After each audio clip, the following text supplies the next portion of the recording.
Hello and welcome to Aditya humanity classes. आज हम class 12th के ज्योग्राफी, इंडियन ज्योग्राफी के चैप्टर 11 करने जा रहे हैं और ये है इंटरनेशनल ट्रेड। इसमें हम देखेंगे इंडिया का इंटरनेशनल ट्रेड के बारे में। मैंने ऑलरेडी आपको वर्ल्ड का इंटरनेशनल ट्रेड जो है उसको अपलोड कर रखा है। और अब हम Indian trade, international trade, India का जो इंडियन ज्योग्राफी के बारे में पढ़ने जा रहे हैं यहाँ पे। सो हम क्वेश्चन आंसर फॉर्म में करेंगे। लेकिन अगर आपने मेरे चैनल को सब्सक्राइब नहीं किया तो सब्सक्राइब कर ले, लाइक और शेयर करें and also press the bell icon so that you get the notification whenever any new videos are uploaded. So let us begin the chapter. First question है कि why between 1951 to 2005 Indian external trade increased rapidly. तो हम देखते हैं कि independence के बाद, आज़ादी के बाद क्यों हमारा ट्रेड जो है बढ़ना शुरू हो गया। तीन कारण है। एक तो the production increase in the manufacturing sector. So पहले हम ज़्यादातर एग्रीकल्चरल सेक्टर, इंडिया जो था एक प्री डोमिनेटली एग्रीकल्चर कंट्री था, तो हम ज़्यादा एग्रीकल्चर गुड्स प्रोड्यूस करते थे। बाद में धीरे धीरे हमारा मैन्युफैक्चरिंग भी स्ट्रांग होना शुरू हो गया, तो हम अब मैन्युफैक्चरिंग सेक्टर से जो भी चीज़ प्रोड्यूस होता था उसको भी एक्सपोर्ट करना शुरू कर दिए। और इसकी वजह से the liberal policy of government, आपको पता है कि 1991 में हमने क्या किया था, न्यू इकोनॉमिक पॉलिसी अडॉप्ट किया था जिसको हम एलपीजी बोलते हैं। और इसके बाद हमने लिबरलाइजेशन, प्राइवेटाइजेशन और ग्लोबलाइजेशन शुरू किया था। उसके बाद हमारा ट्रेड बढ़ना शुरू हो गया, हमारा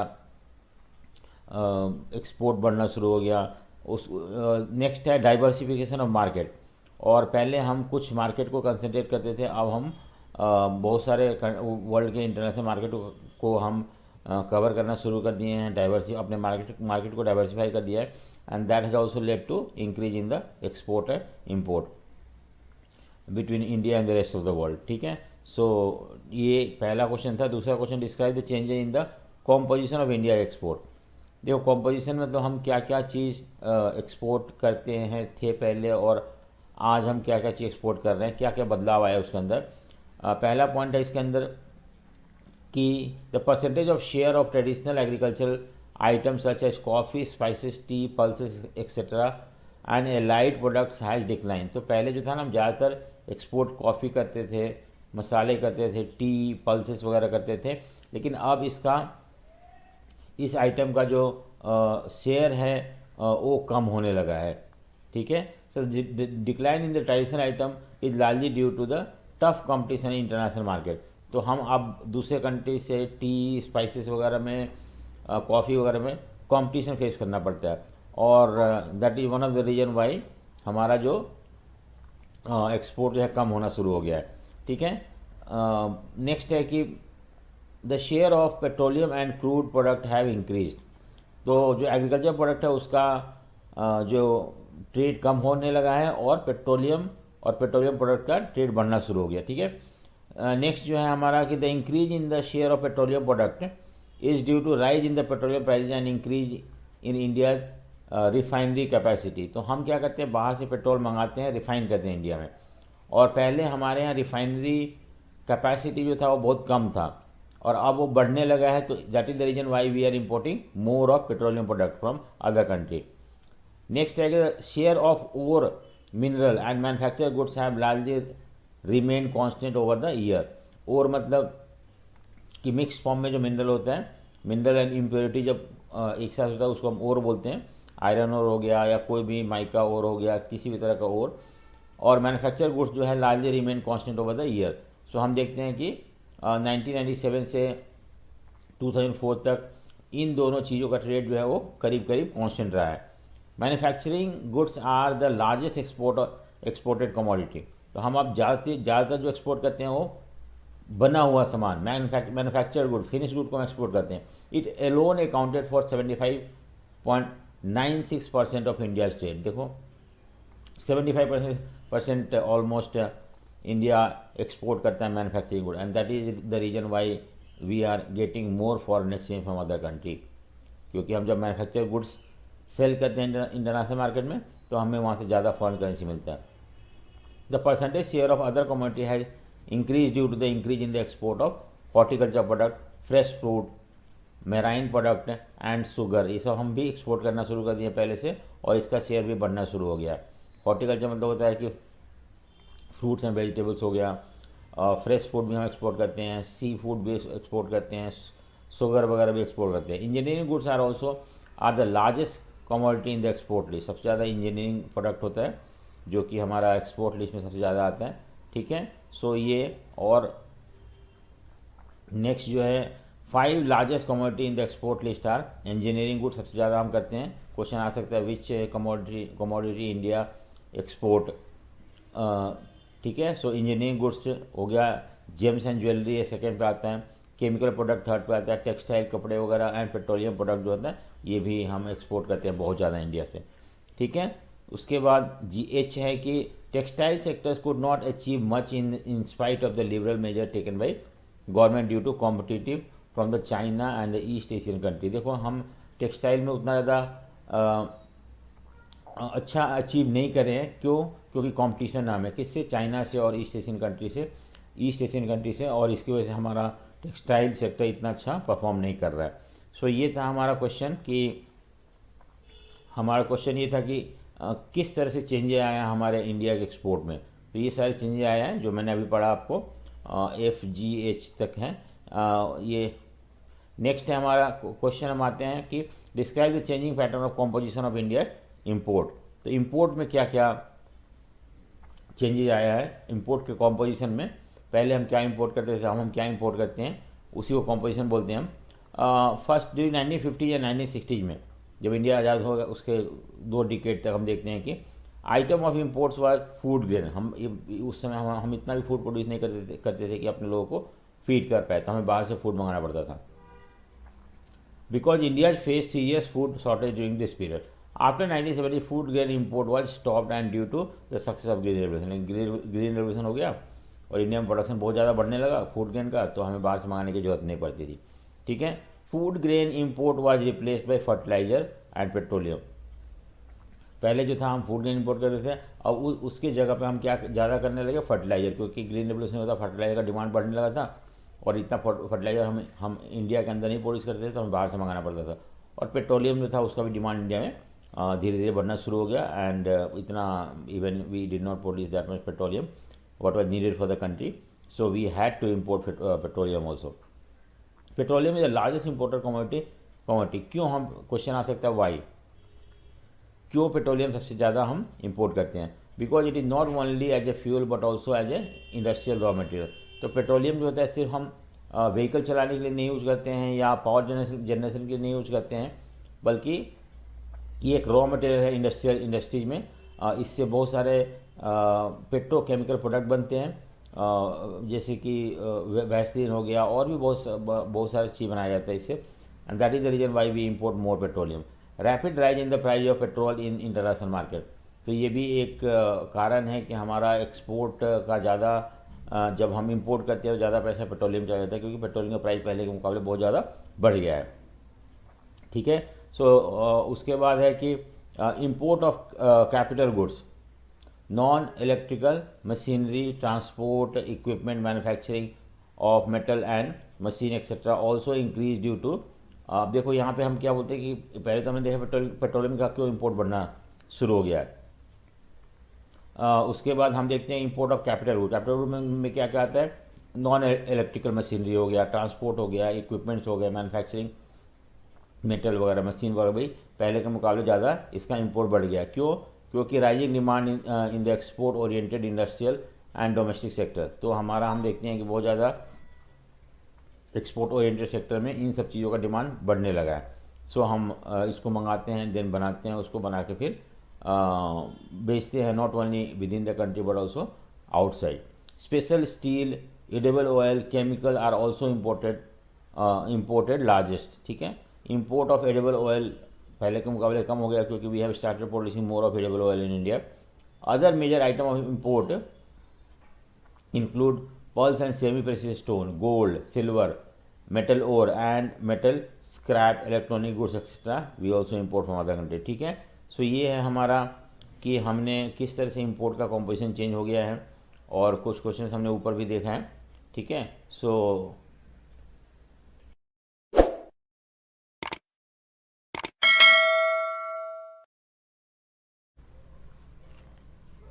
सो नेक्स्ट है हमारा डायरेक्शन ऑफ ट्रेड।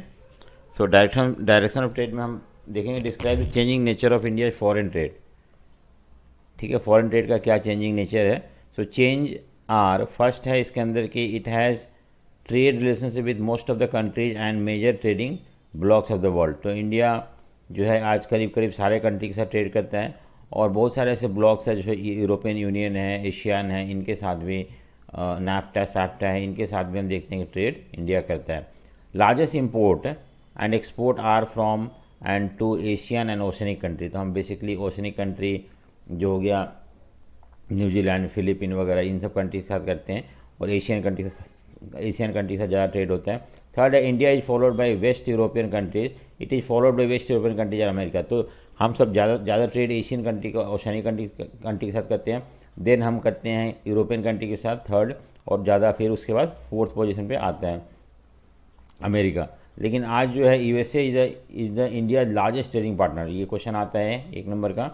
सो सबसे who is the largest trading partner of India, तो यूएसए है। Other countries in order of preference include the UK, उसके बाद यूके आता है दूसरा पोजीशन पे, तीसरा बेल्जियम आता है, चौथा जर्मनी, जापान और स्विट्ज़रलैंड। ठीक है, सो ये ऑर्डर में है। Most of the India foreign trade is carried through sea and air route. तो हम ज़्यादातर ट्रेड जो है इंडिया का सी से और एयर के थ्रू करते हैं। However a small proportion is also carried through land route to neighbouring country, जैसे नेपाल, भूटान, बांग्लादेश, पाकिस्तान के साथ भी ट्रेड होता है हमारा, लेकिन ये ज़्यादातर लैंड के थ्रू होता है। So India aims to double its share in the international trade by import liberalisation. हमने जो पहले रेस्ट्रिक्शन था इंपोर्ट का, अब उसको हमने लिबरलाइज कर दिया है, ओपन अप कर दिया है, तो बाहर से ज़्यादा इंपोर्ट होना शुरू हो गया है, तो इससे हमारा ट्रेड जो है बढ़ जाएगा।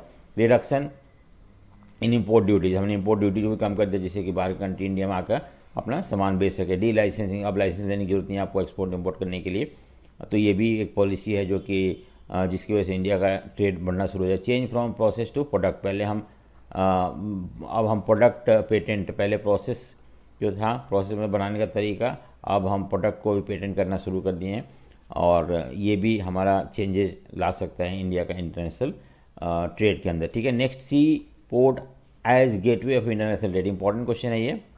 ठीक है, right the advantage of sea port in India. So आसान क्वेश्चन है। India is surrounded by sea from 3 sides and also has a long coast line. आपको पता है कि इंडिया जो है नीचे इंडियन ओशन है, अरेबियन सी है, और बे ऑफ बंगाल है। ठीक है, और इस तरह 3 साइड से इंडिया सी से घिरा हुआ है, तो इंडिया के लिए ज़्यादा अपॉर्चुनिटी है सी से ट्रेड करने के लिए। Water provide a smooth surface for very cheap transport provided there is no turbulence. अगर कोई तूफान वगैरह नहीं है तो उस सिचुएशन में वाटर एक तरह से स्मूथ और चीप ट्रांसपोर्ट फैसिलिटी देता है। India has a long tradition of sea foreign trade, तो इंडिया आज से नहीं बहुत पहले से करते आ रहे हैं, एंशियंट समय से हम देखते हैं सी से ट्रेड करता आ रहा है, सी के थ्रू।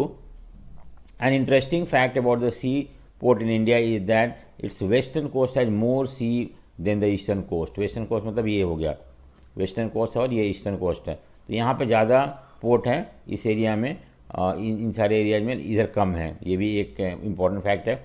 एट प्रेजेंट इंडिया को 12 मेजर पोर्ट्स हैं इंडिया में, और 185 माइनर पोर्ट्स हैं।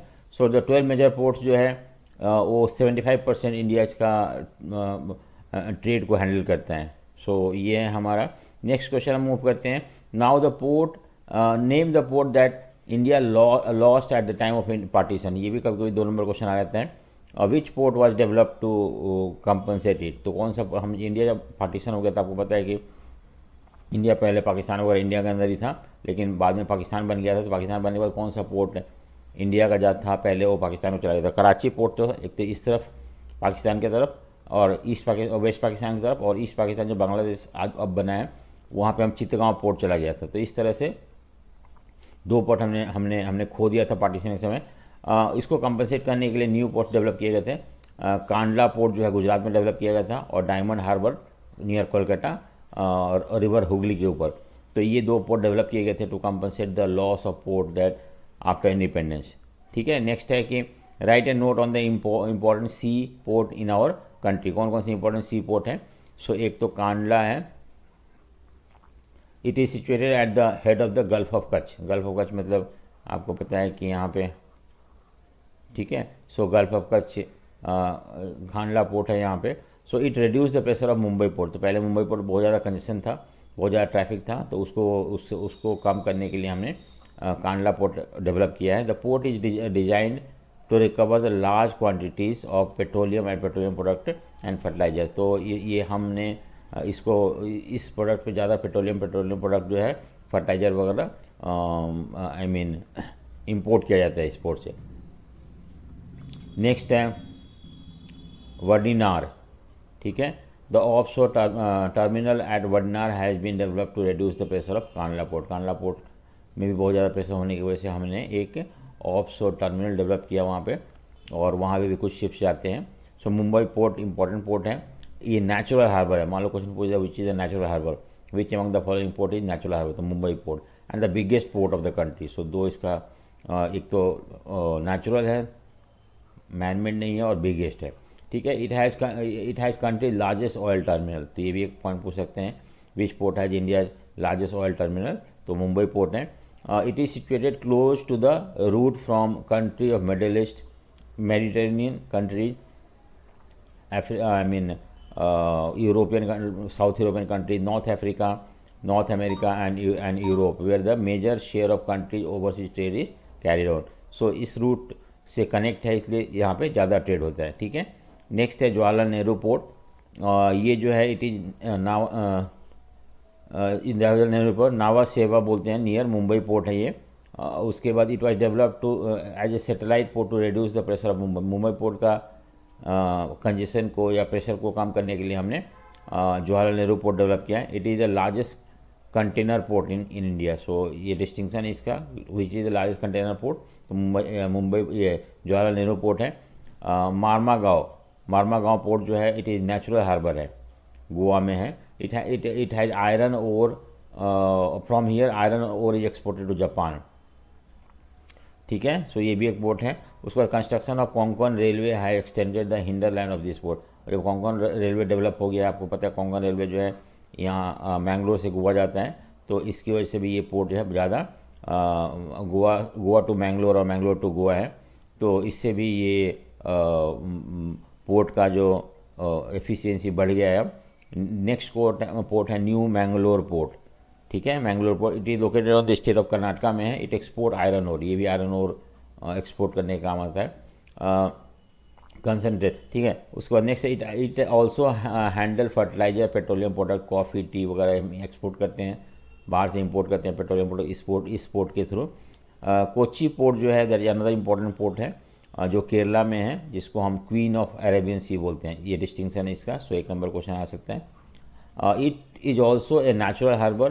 The port has an advantage of location being close to the Suez canal, Colombo route, ठीक है। तो इससे ये पोर्ट जो है ज़्यादा क्योंकि ये कनेक्टेड है स्वेज कैनाल के और कोलंबो रूट के थ्रू, तो बहुत ज़्यादा ट्रैफिक भी इसके अंदर है। कलकत्ता पोर्ट जो है नेक्स्ट है, it is located in the Hooghly river.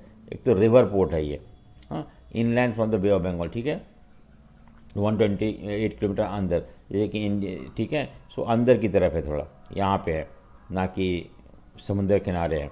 This port has lost its significance due to the development of other sea port such as Visakhapatnam, Paradip and its satellite port Haldia. So ये तीनों पोर्ट बनने के बाद इस यहाँ पे, ठीक है, तो हम देखते हैं कि ये पोर्ट का पहले के मुकाबले ब्रिटिश समय बहुत ज़्यादा इंपॉर्टेंट था port. Problem of silt accommodation in the Hooghly river is a great problem. क्या होता है कि क्योंकि रिवर पोर्ट है, तो इसलिए रिवर में जब भी सिल्ट ज़्यादा जमा हो जाता है ना, मतलब आई मीन सैंड वगैरह, छोटे छोटे पत्थर के टुकड़े वगैरह, ये सब जब रिवर में जम जाता है तो उस समय शिप आने में प्रॉब्लम होता है, तो इसलिए ये एक प्रॉब्लम है इसका, ये, ठीक है, ये प्रॉब्लम है कोलकाता पोर्ट का। नेक्स्ट है कि its hinterland covers UP, Bihar, Jharkhand, West Bengal, Sikkim, northern eastern states, ये सारे स्टेट्स यहाँ पे सामान लाया जाता है और फिर एक्सपोर्ट किया जाता है। Apart from this it also extend port facility to other neighbouring landlock countries such as Nepal और भूटान। तो नेपाल और भूटान से, क्योंकि इनका अपना कोई सी पोर्ट नहीं है, तो ये नेपाल और भूटान से भी सामान आता है यहाँ पे और इसको एक्सपोर्ट किया जाता है, ठीक है। नेक्स्ट है हल्दिया पोर्ट। हल्दिया पोर्ट जो है इनलैंड पोर्ट है नियर कलकत्ता, ठीक है। So it has been constructed to reduce the congestion at Calcutta port. और नेक्स्ट है कि it handle bulk cargo like iron और कोल, पेट्रोलियम प्रोडक्ट, फर्टिलाइजर वगैरह यहाँ से एक्सपोर्ट या इंपोर्ट होता है। ठीक है। पाराद्वीप जो है ये वेस्ट उड़ीसा में है। ठीक है। महानदी डेल्टा के पास है। Deepest harbour specially situated to handle the very large vessels. So गहरा बहुत ज़्यादा है, इसकी वजह से बड़े बड़े शिप आ सकते हैं। It has been developed mainly to handle the large scale export of iron ore के लिए बनाया गया। ये उड़ीसा, झारखंड, छत्तीसगढ़ से सामान आता है यहाँ पे और एक्सपोर्ट किया जाता है। नेक्स्ट है आपका Visakhapatnam port. It is in Andhra Pradesh and is a landlocked में चारों तरफ से लैंड से घिरा हुआ है। It is connected to the sea by channel cut through solid rock and sand. तो इस तरह से लैंड लॉक्ड है, लेकिन इसको हमने सी से कनेक्ट कर दिया है कुछ ये चैनल कट करके, और तो उसी चैनल के थ्रू शिप अंदर आता है। And outer harbour has been developed for handling iron और petroleum general cargo. Andhra Pradesh is the main hinterland. Andhra Pradesh सामान आता है यहाँ पे और एक्सपोर्ट किया जाता है। चेन्नई पोर्ट जो है ओल्डेस्ट पोर्ट है, ये आर्टिफिशियल पोर्ट है। सो इम्पोर्टेंट है कि आर्टिफिशियल पोर्ट है, 1 मार्क का क्वेश्चन आ सकता है। ये आर्टिफिशियल पोर्ट कौन सा है? It is not much suitable for the large ship because the shallow water near the coast. Tamil Nadu and Pondicherry इसका हिंडरलैंड है, यानी तमिलनाडु और पौंडीचेरी से गुड्स एक्यूमुलेट किया जाता है, देन दे आर एक्सपोर्टेड। और दूसरी बात है कि ये इतना गहरा नहीं है, उसकी वजह से यहाँ बड़े बड़े शिप्स आ नहीं सकते हैं। ठीक है। नेक्स्ट है हमारा encore.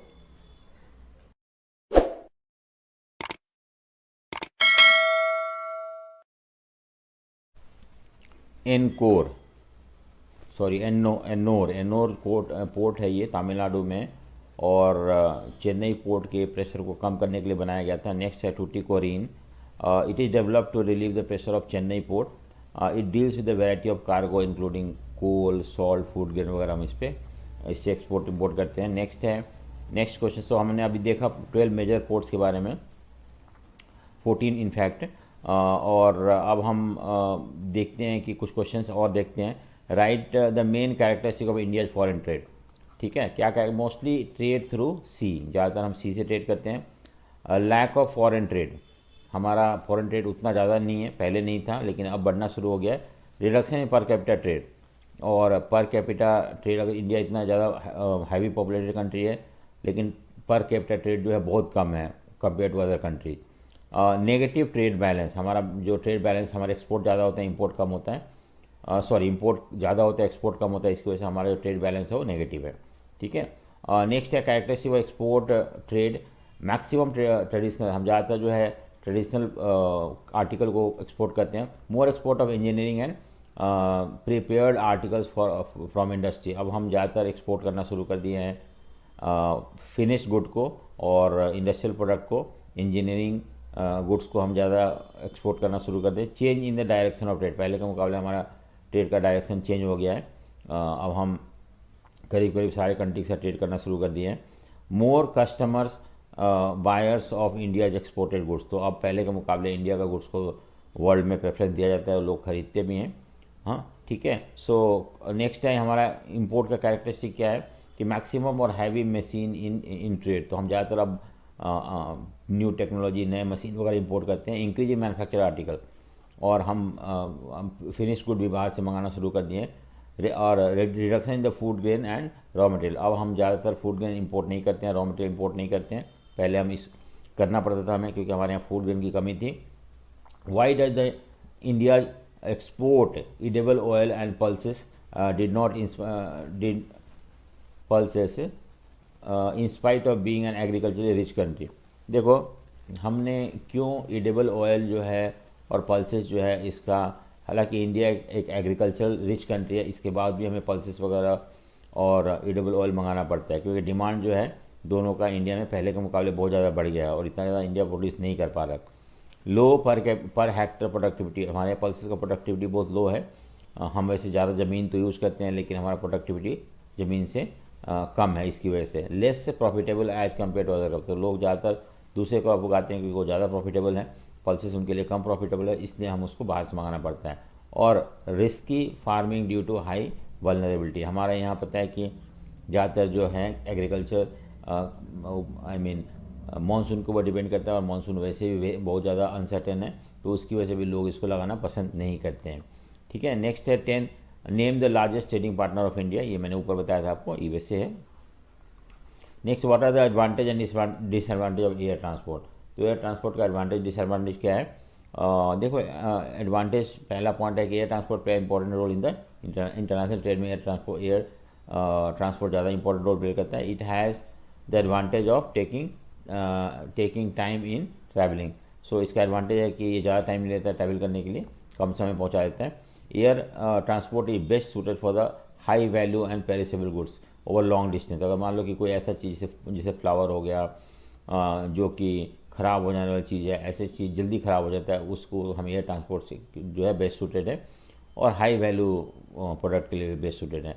It play important role in during the natural calamity. जब भी फ्लड आ जाता है या अर्थक्वेक आ जाता है, उस समय सारा other means of transport destroy हो जाता है, तो हम एयर ट्रांसपोर्ट ही एक जरिया बच जाता है वहाँ तक पहुँचने के लिए। डिसएडवांटेज क्या है? कॉस्टली है बहुत ज़्यादा ये, और unsuitable for carrying heavy and bulky, और बहुत भारी सामान को हम नहीं ले जा सकते हैं। नेक्स्ट है ये 12 मेजर पोर्ट्स है जो कि यहाँ पे दिया हुआ है। हम इसको मैप में आपको समझाऊंगा नेक्स्ट वीडियो में।